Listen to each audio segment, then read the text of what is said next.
The Jazeera administration delegation of Rojava, which arrived some weeks ago in Germany as part of its European tour, has held a number of meetings with Western officials in Belgium, Germany, Sweden and Norway to inform the Western officials about the latest developments in Rojava. The political activist Rewend Haco will join us now live from Norway to update us with the meetings held so far in Norway. Welcome, Rewend, to our show.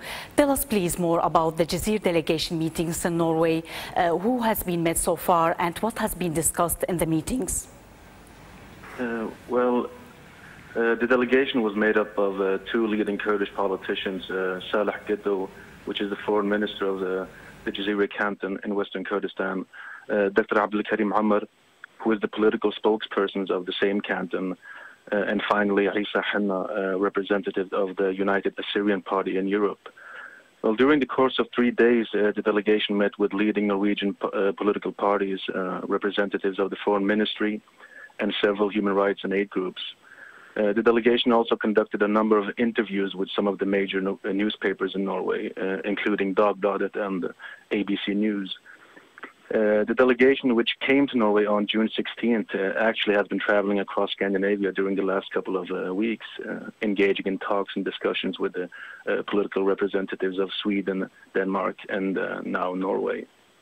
During the meetings, three main issues were discussed. Number one, the political situation. Number two, the military situation on the ground. And finally, humanitarian issues. With regards to the first point, the major concern of the delegation was the question of political recognition. They pointed out that they had successfully established a de facto autonomous region in Western Kurdistan, which was quite stable compared to the rest of the country. Furthermore, the sectarian elements of the conflict were not present in Rojava. Different people are still coexisting peacefully today. And finally, they pointed out that they have held elections in the liberated areas. Well, all these issues were brought up to the attention of Norway's foreign ministry and officials from major parties, including the Labour Party, the Green Party, the Socialist Party, among others. And they were all called upon to consider the Kurds as a legitimate political player in the region. Coming to the military situation, a similar point was made. For over a year now, Kurdish forces, the YPG and the YPJ, have been mainly fighting the radical jihadi group ISIS, or the Islamic State of Iraq and Syria. Not only has the YPG been successful in protecting the Kurdish areas from ISIS, but they've also beaten them back and expelled them from many towns and villages.